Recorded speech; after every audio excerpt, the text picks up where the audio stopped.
দেখো এই যে চকলেটের প্যাকেট ওর বাবা নিয়ে আসছে। আর একে দেখো আমার থেকে বেশি এক্সাইটেড। আরে এগুলো চকলেট তোমার খাওয়া হবে না তো, এগুলো আমি খাবো।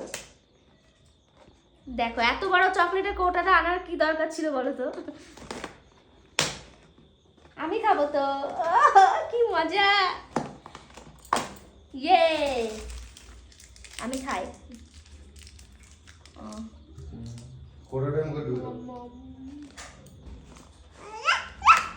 না আমি খাবো, না না না